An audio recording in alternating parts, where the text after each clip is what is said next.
قرآن کی روشنی ہے بیان رسول میں، قرآن کی روشنی ہے بیان رسول میں، اللہ بولتا ہے زبان رسول میں۔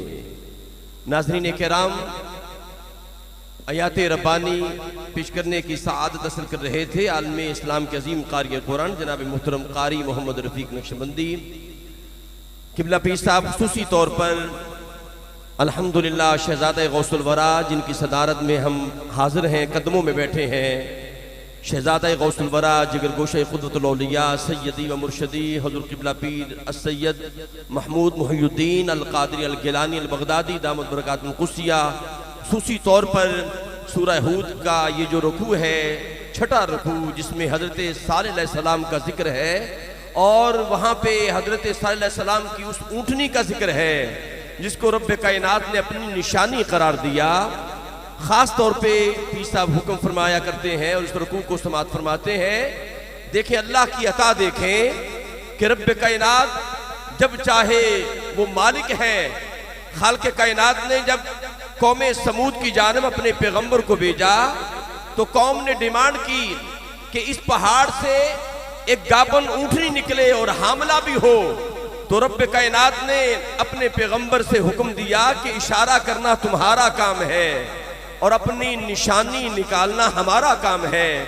جب وہ اونٹنی نکلی اور جناب وہ پیدا نہیں ہوئی بلکہ پورے جسم کے ساتھ، قوی ہیکل جسم کے ساتھ آئی، اور جناب اسی دن رب کائنات نے اسے یہ برکت عطا فرمائی کہ جناب ایک دن وہ جو کنواں تھا اس جگہ پہ، وہ ایک دن وہ پانی پیتی اور ایک دن پوری قوم جو ہے وہ اس کنواں کا پانی پیتے تھے، اور جس دن اونٹنی پانی پیتی تھی ساری قوم اونٹنی کا دودھ پیتے تھے۔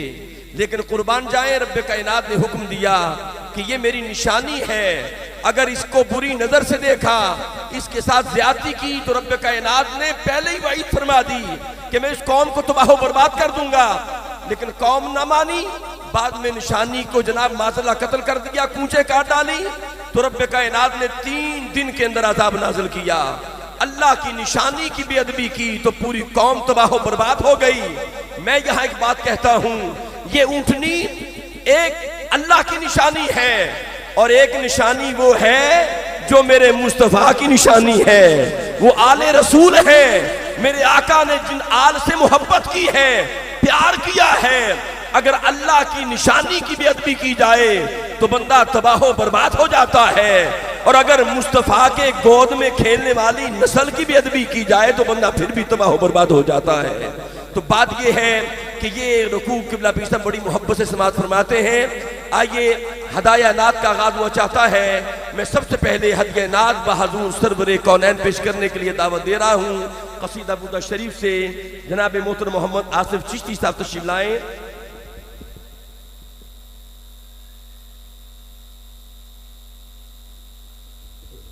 اور یہاں سرکار نے حکم فرمایا ہے کہ بات یہ ہے کہ دیکھیں اللہ کی نشانی کی بے ادبی کی، اور جو اللہ کی نشانی کی بے ادبی کرتا ہے تباہ و برباد ہو جاتا ہے، اور جو بدبخت انسان اہل بیت اطہار کو معاذاللہ بری بات کہتا ہے اور اہل بیت اطہار کے بارے میں غلط جملہ کہتا ہے، یقین جانے اس کا ایمان نہیں ہے، وہ دنیا کے اندر بھی تباہ ہے، آخرت میں بھی تباہ ہے۔ خاص طور پہ پنجتن پاک کی بارگاہ میں جو بے ادبی کرے، پنجتن پاک کی دیکھیں، یہ پنجتن پاک کا مقام کتنا ہے۔ ادھر اذان ہوتی ہے تو جناب اماں عائشہ صدیقہ حضور کی بارگاہ میں آتی ہیں تو میرے آقا فرماتے ہیں کون عائشہ؟ میں نہیں پہچانتا۔ کہا ابو بکر کی بیٹی، کہا میں نہیں پہچانتا۔ یہ مقام ہے، لیکن اہل بیت کا مقام کیا ہے کہ امام حسین جناب سجدے میں میرے آقا کی بارگاہ میں آتے ہیں، میرے آقا نماز کو لمبا کر دیتے ہیں۔ مولا علی جناب یہودی راستہ روک لیتا ہے تو میرے آقا رکوع کو لمبا کر لیتے ہیں تاکہ میرا علی نماز میں شامل ہو جائے۔ تو جو انسان، جو بدبخت کلمہ پڑھنے والا پنجتن پاک کو معاذاللہ گالی دیتا ہے، برا کہتا ہے، وہ اس کی نسلیں بھی تباہ ہیں اور اس کی آخرت بھی تباہ ہے۔ ایمان اسی کا سلامت ہے۔ میرے آقا نے فرمایا میری اہل بیت کشتی نوح کی مانند ہے، جو اہل بیت کی کشتی میں آ گیا وہ پناہ میں آ گیا، اور جو اہل بیت کی کشتی سے پیچھے رہ گیا وہ غرق ہو گیا۔